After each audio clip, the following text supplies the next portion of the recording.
Bom dia, meu nome é Letícia Naval e eu estou junto com a Maíra Haddad para apresentar o nosso trabalho de conclusão de curso em Meio Ambiente, sobre as áreas de preservação permanente no município de Piracicaba. Este trabalho ele tem como objetivo analisar e classificar as áreas de preservação permanente, que inclui as áreas protegidas e as unidades de conservação em Piracicaba. São elas a Estação Experimental de Tupi, a Estação Ecológica de Ibicatu, a Área de Proteção Ambiental Tanquã e Piracicaba, a Área de Proteção Ambiental Barreiro Rico e o Parque Natural Municipal de Santa Terezinha. Piracicaba é uma região metropolitana brasileira do interior do estado de São Paulo, que se localiza a noroeste da capital do estado. Além disso, a região está inserida na bacia dos rios Piracicaba, Capivari e Jundiaí, mais conhecida como Bacia PCJ. As áreas de preservação permanente são importantes para assegurar o bem-estar dos ecossistemas. Devido a isso, são protegidas por leis federais e órgãos ambientais, para impedir a erosão do solo, os consequentes assoreamentos e a poluição dos cursos d'água, visto que os recursos naturais estão sendo cada vez mais explorados. Entende-se por área de preservação permanente, ou APP, a área protegida, coberta ou não por vegetação nativa, com a função ambiental de preservar os recursos hídricos, a paisagem, a estabilidade geológica e a biodiversidade, facilitar o fluxo higiênico de fauna e flora e proteger o solo. Tendo em vista o artigo 3º da Lei Federal nº 12.651. Essa lei, ela protege as APPs. Bom, o meio ambiente ele é constituído por recursos naturais finitos, que são explorados pelas atividades da população e intensificados pela explosão do crescimento demográfico e econômico, assim degradando de uma forma mais acelerada. Dessa forma, foram criados espaços protegidos, como as APPs, que necessitam de implementações e manutenções, pois os recursos estão cada vez mais escassos. As APPs são delimitadas de acordo com o artigo 4º da Lei Federal que protege as mesmas. Esse artigo diz sobre a delimitação em faixas marginais de qualquer curso d'água natural perene e intermitente, excluídos os efêmeros, desde a borda da calha do leito regular, em largura mínima de 30 metros para os cursos d'água de menos de 10 metros de largura, 50 metros para os que tenham de 10 a 50 metros de largura, 100 metros para os que tenham de 50 a 200 metros de largura, 200 metros para os que tenham de 200 a 600 metros de largura e 500 metros para os cursos d'água que tenham largura superior a 600 metros. Além disso, as áreas de preservação permanente no entorno de lagos e lagoas naturais são delimitadas em faixas de largura mínima de 100 metros, em zonas rurais, exceto para o corpo d'água com até 20 hectares de superfície, cuja marginal será de 50 metros, e também em faixas de largura mínima de 30 metros em zonas urbanas. Considera-se também as áreas no entorno dos reservatórios d'água artificiais, as áreas no entorno de nascentes e dos olhos d'água, no raio mínimo de 50 metros. As encostas, ou partes dessas com declividade superior a 45 graus, equivalente a 100% na linha de maior declive, as restingas, como fixadoras de dunas ou estabilizadoras de mangues, e os manguezais, além das bordas dos tabuleiros ou chapadas, até a linha de ruptura do relevo, em faixa nunca inferior a 100 metros em projeções horizontais, e as áreas em altitude superior a 1.800 metros. Qualifica-se também o topo de morros, montes, montanhas e serras, com altura mínima de 100 metros e inclinação média maior que 25 graus. Já em veredas, a delimitação é na faixa marginal, em projeção horizontal com largura mínima de 50 metros a partir do espaço permanentemente brejoso e encharcado. Segundo a legislação federal, a vegetação situada nas APPs deverá ser mantida pelo possuidor ou ocupante. No entanto, ao ocorrer supressão da vegetação, o proprietário da área é obrigado a promover a recomposição da vegetação, exceto os usos autorizados previstos por lei. A intervenção ou a supressão da vegetação nativa somente ocorrerá em situações de utilidade pública, de interesse social ou de baixo impacto ambiental previstas por lei. Essa ação poderá ser autorizada em lugares de restingas e manguezais, em que a função ecológica esteja comprometida, para execução de obras habitacionais e de urbanização, inseridas em projetos de regularização fundiária de interesse social, em áreas urbanas consolidadas ocupadas por população de baixa renda. Além disso, é dispensada a autorização do órgão ambiental competente para a execução de atividades urgentes de segurança nacional e de interesse de defesa civil, com o objetivo de prevenir e mitigar acidentes em áreas urbanas. As áreas preservadas são importantes, pois servem como corredores para a fauna e a flora, visto que interligam diversos fragmentos da vegetação natural, assim garantindo a biodiversidade equilibrada. Além disso, há a reprodução das espécies animais, que carregam pólen e sementes, auxiliando na diversidade dos locais em que as plantas crescem. A perda da biodiversidade traz uma série de problemas à população, como climas imprevisíveis, perda de subsistência e maior contato com doenças. A manutenção da flora local contém a erosão e o deslizamento de terras. Esses fenômenos são responsáveis por grandes tragédias em períodos de chuvas intensas e, em consequência disso, assoreiam os rios. Alguns estudos e teorias apontam que o ser humano possui necessidade de manter íntimo contato com a natureza, o que promove o aumento da sensação de bem-estar, podendo melhorar o humor e aliviar os sintomas de depressão, ansiedade e estresse. Visto isso, algumas áreas de preservação permanente no município de Piracicaba são abertas ao público para visitação, como a Estação Experimental de Tupi, que possui um horto florestal preparado para caminhadas sobre trilhas sombreadas por vegetação. E em torno de lagos e riachos, é possível acompanhar também aulas sobre meio ambiente no local.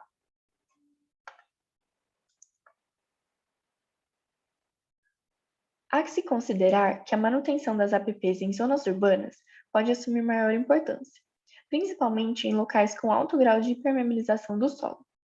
Ao ignorar a regulamentação, a maioria dos núcleos urbanos serão expostos a graves prejuízos ambientais, como o assoreamento dos corpos d'água ou até mesmo enchentes e deslizamentos de encostas, que ocorrem nos locais de APPs. Com relação às áreas urbanas, o Código Florestal de 1965 define que as APPs devem respeitar os planos diretores e leis de uso do solo. No entanto, o município não deve definir seu plano diretor baseado apenas na realidade política, social e econômica. Também deve-se levar em conta o meio ambiente em que está inserido, além de ter profissionais habilitados com caráter multidisciplinar. Para começar a falar das áreas de preservação permanente no município de Piracicaba, eu apresento a Estação Experimental de Tupi.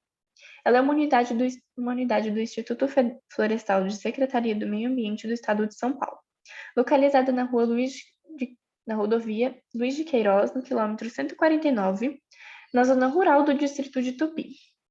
Possui um bioma de mata atlântica de interior, clima de inverno seco e topografia de relevo de morrotes alongados e espigões. Neste local, encontram-se as áreas de preservação permanente do Ribeirão Tijuco Preto e do Ribeirão Batista, que, segundo os indicadores de análise, estão preservadas. Além disso, há a área de preservação permanente do Lago Marcelo. A Estação Ecológica de Bicatu.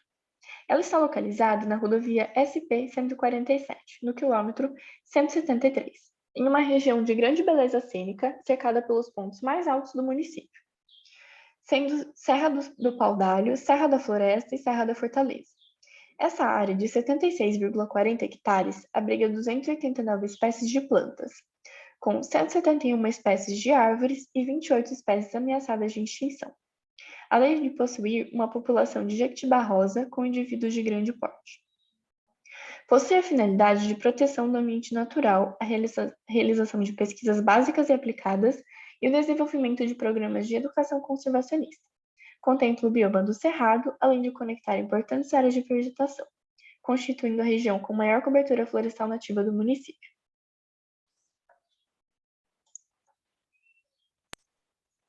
A área de proteção ambiental Tancoa-Rio Piracicaba foi criada em dezembro de 2018, com uma área equivalente a 14 mil hectares, e abrangendo os municípios de Anhembi, Botucatu, Dois Córregos, Piracicaba, Santa Maria da Serra e São Pedro. A sua planície de inundação, próxima ao rio Piracicaba, apresenta uma notória biodiversidade de avifauna. No local, ocorrem 94 espécies de aves aquáticas, 16 das quais realizam movimentos migratórios e 8 estão ameaçadas no estado de São Paulo. Entre os mamíferos e os répteis, ameaçados de extinção, há a onça-parda, o lobo-guará, a jaguatirica e o jacaré de papa amarelo. Todos eles são relevantes para a conservação da biodiversidade. A criação da área de preservação ambiental tem como missão criar ações para a melhoria e a manutenção da boa qualidade da água, conservar a avifauna e a biodiversidade aquática, além de promover o turismo em bases sustentáveis. A área de proteção ambiental Barreiro Rico foi criada em dezembro de 2018, com uma área de 10 mil hectares e abrangendo os municípios de Anhembi, Botucatu, Piracicaba e São Pedro. A área protege expressivos fragmentos da floresta atlântica, preservando espécies nativas como canelas, ipês, perobas, jatobás e copaíbas. Abriga também abundante avifauna e 5 espécies de primatas do estado de São Paulo, como o sagui da serra, o sauá, o gil ruivo, o macaco prego e especialmente o muriqui do sul, que é o maior primata da América do Sul e está ameaçado de extinção. Podem ser avistados também animais como veados mateiros, lobos-guarás, tatus, raposinhas do campus, jaguatiricas e onças pardas. A área de proteção ambiental protege ainda microbacias que drenam diretamente o rio Piracicaba, que é o maior afluente em volume de água do rio Tietê. O Parque Natural Municipal de Santa Terezinha, ou também conhecido como Parque da Cidade, é uma unidade de conservação com área de quase 40 hectares, protegida pela Lei 10.845, de 11 de agosto de 2004. Ela está estrategicamente situada na confluência dos rios Piracicaba e Corumbataí, no distrito de Santa Terezinha, limitando-se com a rodovia SP-304, no quilômetro 169. No trecho entre Piracicaba e São Pedro, próximo ao trevo de acesso à Charqueada. As primeiras tentativas de intervenção no local datam do início dos anos 2000. No entanto, somente em 2006 foi elaborado um novo plano de ocupação, que pretende recuperar o ambiente natural, o solo, as plantas, os animais e a água, restaurando assim a paisagem que hoje está degradada, controlando a poluição e possibilitando o desenvolvimento de atividades de lazer para a população, com o objetivo de melhorar a qualidade de vida de todos. Com uma área de 15 mil hectares, sendo 92% no estado de São Paulo, as bacias do rio Piracicaba, Capivari e Jundiaí abrangem o território de 76 municípios, sendo que a parte deles possui sede a parte expressiva da população no território em questão. Entre esses está o município de Piracicaba.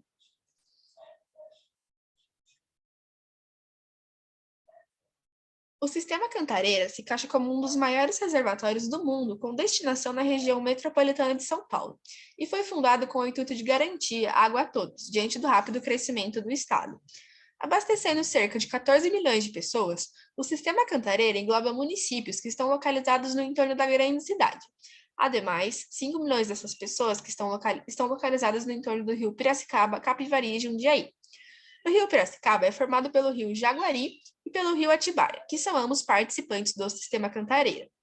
Devido à grande importância do sistema, existem uma série de leis federais, estaduais e municipais que o protegem, determinando regras para o represamento e utilização de suas águas.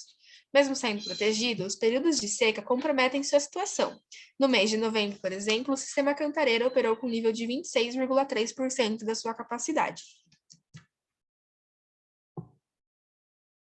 Os comitês do PCJ implementaram a política de recuperação, conservação e proteção de mananciais da bacia PCJ, que funciona como ferramenta de apoio à conservação das águas, do solo, da vegetação nativa, áreas úmidas, brejos, lagoas marginais e de nascentes.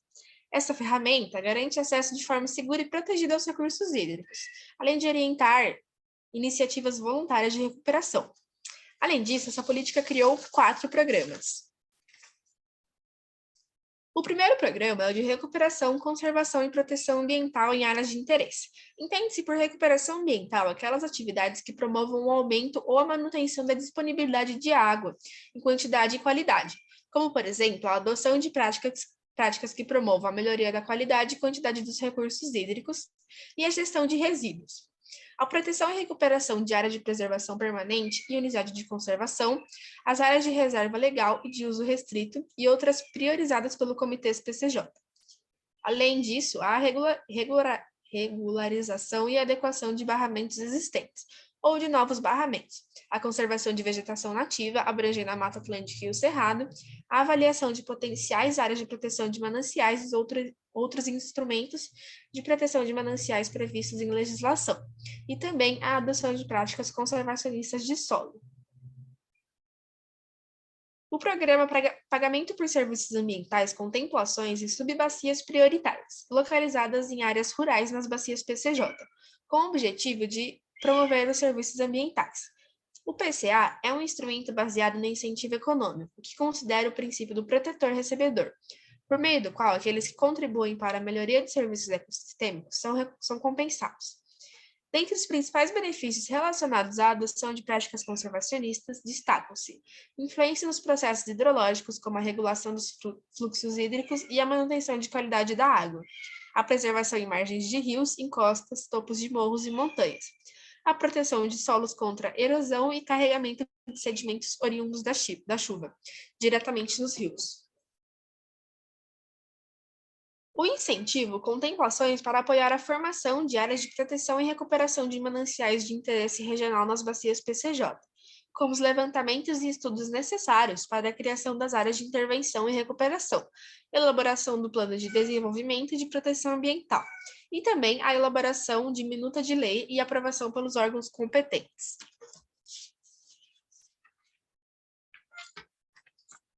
O programa Proteção da Mata Atlântica contempla ações para apoiar, conforme previsto na Lei Federal da Mata Atlântica, a proteção da vegetação nativa do bioma. Cabe aos comitês PCJ induzir, reconhecer e apoiar ações pertinentes aos municípios de conservação e recuperação.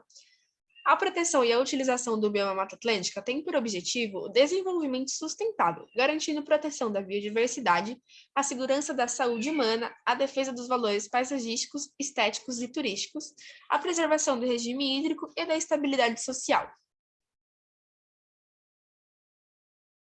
Para concluirmos, as áreas de preservação permanente surgem com a preocupação em relação às áreas importantes para manter a biodiversidade e os recursos ambientais, visando uma boa qualidade de vida para a população atual e as gerações futuras.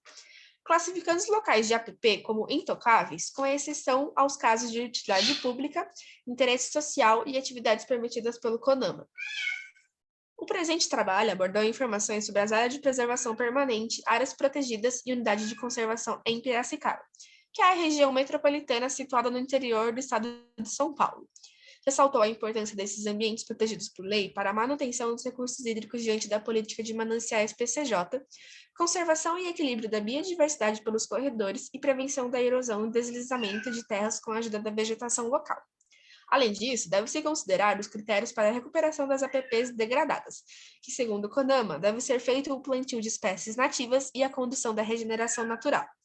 Finalizando o nosso trabalho de conclusão de curso em meio ambiente, agradecemos a todos pela atenção e, em especial, aos nossos professores e orientadores Marco e Rafael.